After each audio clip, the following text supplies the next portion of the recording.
So I've been tinkering a bit with faster runs using Hu Tao teams against PMA, and I've come to a realization. Favonius sword is actually better than Sacrificial Sword for Xingqiu, and here's why. Good morning, good afternoon, and good evening YouTube. I'm the Slime King Tajima Man. Welcome to another video. Let's talk about Fab Sword. Why it's so much better than Sacrificial Sword. For the longest time, Sac Sword was always the go-to option for Xingqiu in most teams. However, it is increasingly obvious that the Sac Sword takes too much on-field time to proc and get its energy. That Fab Sword actually becomes the better option, especially when utilizing a hyper carry like Hu Tao. What you're seeing on screen right now is a Fab Sword Xingqiu that helps Hu Tao clear PMA in 44 goddamn seconds. Sheesh! Next is the Sac Sword one. What you'll notice is during the first rotation of this run, I intentionally did not proc Sac Sword. For one, it takes too long for Sac Sword to run its course, and for two, Hu Tao already has a very limited DPS window. Those extra seconds matter, especially in VV Vape teams where the setup contributes a lot to buffing Hu Tao. Those extra seconds might mean that you miss out on buffing Hu Tao with your Kazuha or Sucrose.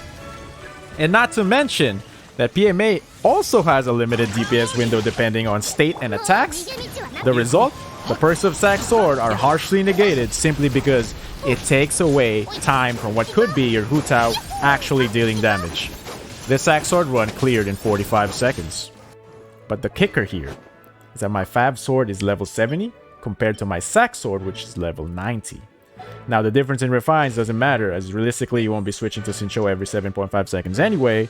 However, the biggest difference is the whopping 200 attack difference. Xingqiu contributes at least 30% DPS to Hu Tao teams, and that 200 simply cannot be ignored. Sacrificial Sword comes with a host of problems as well. For example, in this clip it might seem like a good start as PMA does the laser beam strike. This allows full rotations, albeit not fully utilizing Hu Tao's DPS window.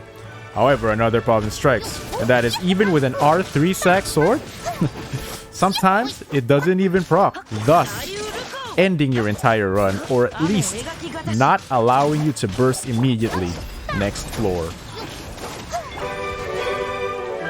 The biggest culprit to the downfall of Sac Sword is longer rotations.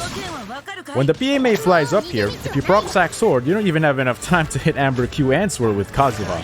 And in this clip, the PMA will lunge forward, and since you use Xingqiu's E twice, Amber's Q does not even hit, and Kazuha can't buff your Hu Tao.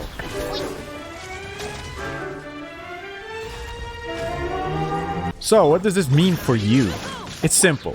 Fab Sword is underrated and has some use cases that put it above Sac Sword. PMA is a perfect example, where it has a very short DPS window, especially if you have buffing setups in your teams. That is a trend that is increasingly being prominent. All the Hypostases have this, the Wolf Lord have this, and it will only continue to grow in the future. And so, Fab Sword Xingqiu should no longer be ignored, because soon enough it will have its place. Who knows, those extra seconds you saved by using Fab instead of Sac might just be the tipping point to allow you to 36-star Abyss. That's been the video, brothers. Comment down below what you think, or better yet, come at me on Twitch, twitch.tv/ThejimaMan, where I stream Genshin almost every fucking day. This is our parting. Farewell.